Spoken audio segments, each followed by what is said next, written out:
now to Eastern Europe, where Russia has been carrying out a massive aerial attack on Ukraine.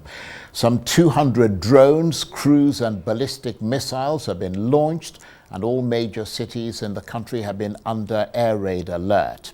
So far, at least 6 people have been killed. The scale of the damage is not yet clear, but many buildings are reported to have been damaged, and the authorities say Ukraine's energy infrastructure was among the targets. The Ukrainian President, Volodymyr Zelenskyy, says Russia has targeted Ukraine for destruction, and is urging Western allies to use their air defense capabilities to intercept future attacks in Ukrainian airspace.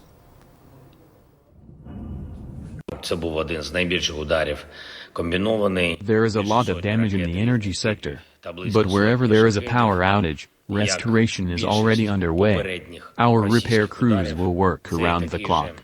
We will restore electricity in all cities and communities that need it. The points of invincibility are about to open now. There should be no restrictions on the range of weapons for Ukraine, while terrorists have no such restrictions. Defenders of life should face no restrictions on weapons, while Russia uses all kinds of its own weapons, as well as Shahed drones and ballistic missiles from North Korea. The United States, the United Kingdom, France, and other partners have the power to help us stop terror. We need decisions. Ukraine's President Volodymyr Zelenskyy on Monday condemned Russia's overnight and early morning barrage on his country as violence, said it involved over 100 missiles of various types and about 100 Shahed drones.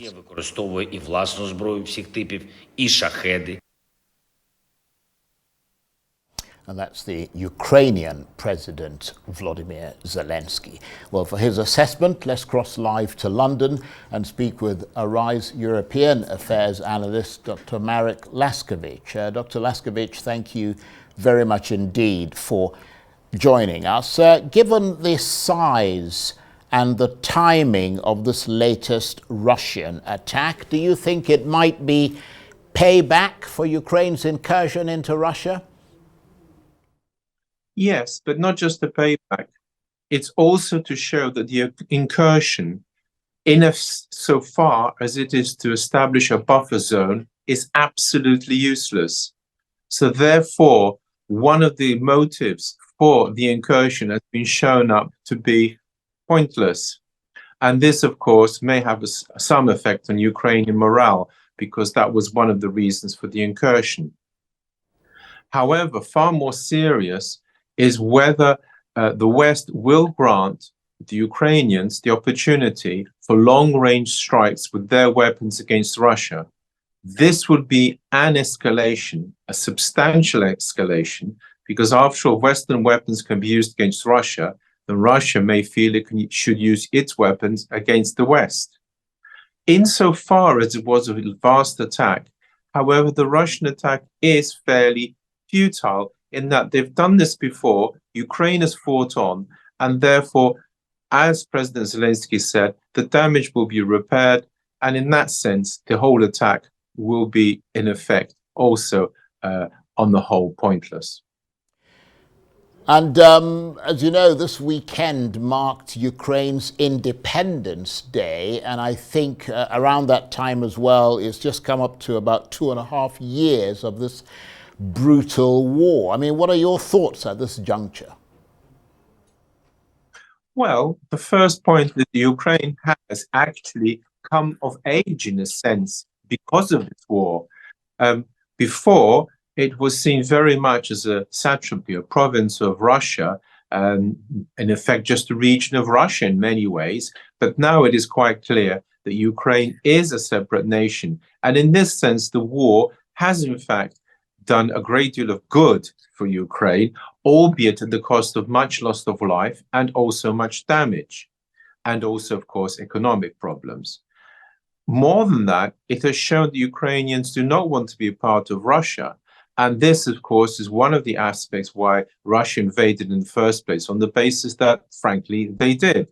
And that, therefore, this war has been very important for Ukraine, rather like Gallipoli for Australia, for example.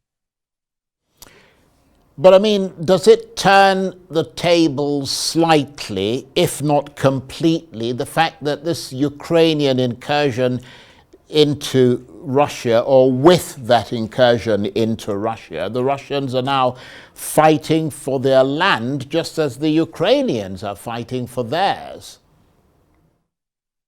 I'm not actually convinced that the two are anything like the same scale. The loss of territory in Russia is minuscule compared to its vast size. The offensive in the south of Ukraine is continuing and has, of course, had some success recently, which is far more important than the incursion. Well, the incursion is, of course, a problem, is that it's an embarrassment. It did cause clearly Russia by surprise. But then again, Russia has got many reserves, and it remains to be seen whether or not and how quickly, if they can, recover this territory from the incursion. So from that point of view, the Russians are not fighting for territory, rather they're fighting against the, if you like, humiliation of losing some territory, albeit a little, to Ukraine.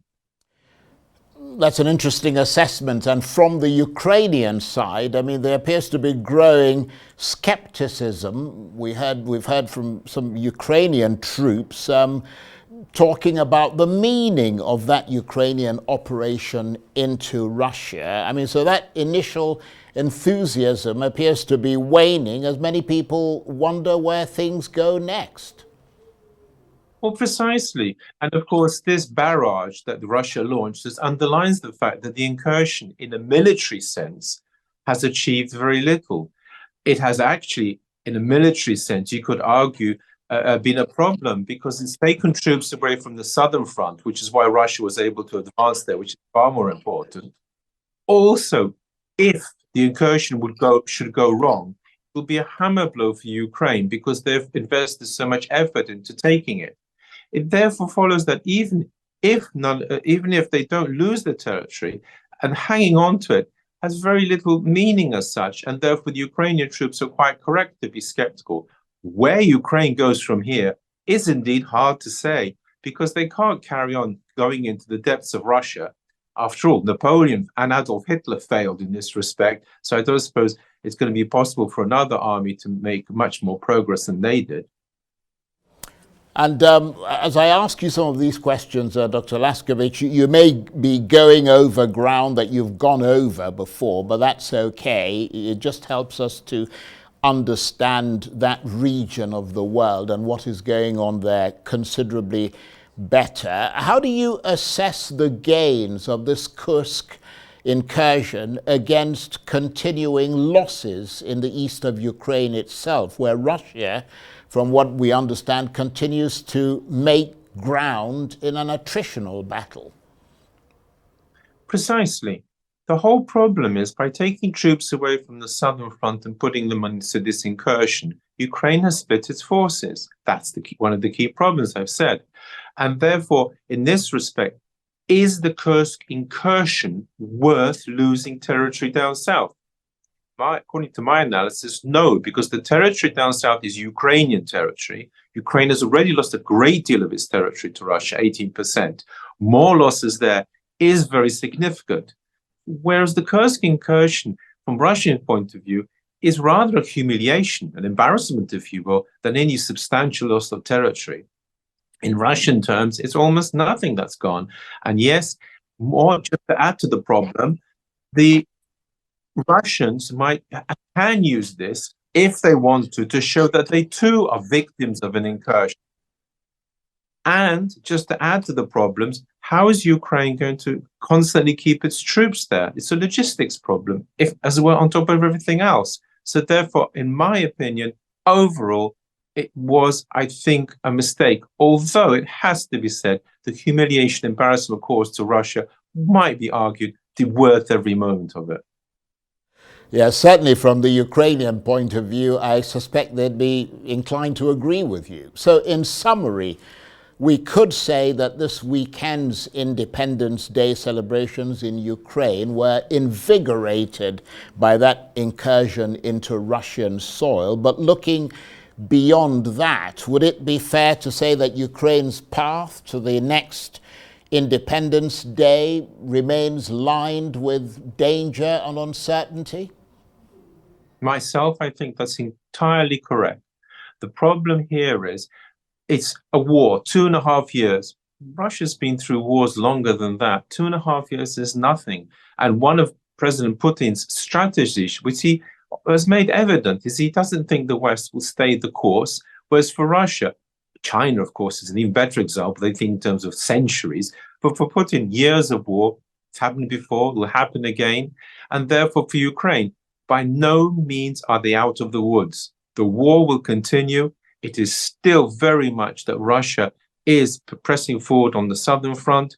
It is still unclear how the war will end up. So therefore, I would say that next year it will be as difficult as it stands as the last 2.5 years. Dr. Laskiewicz, appreciate your analysis as always. Thank you ever so much. Dr. Marek Laskiewicz is a RISE European Affairs analyst. He was talking to me on the line from London.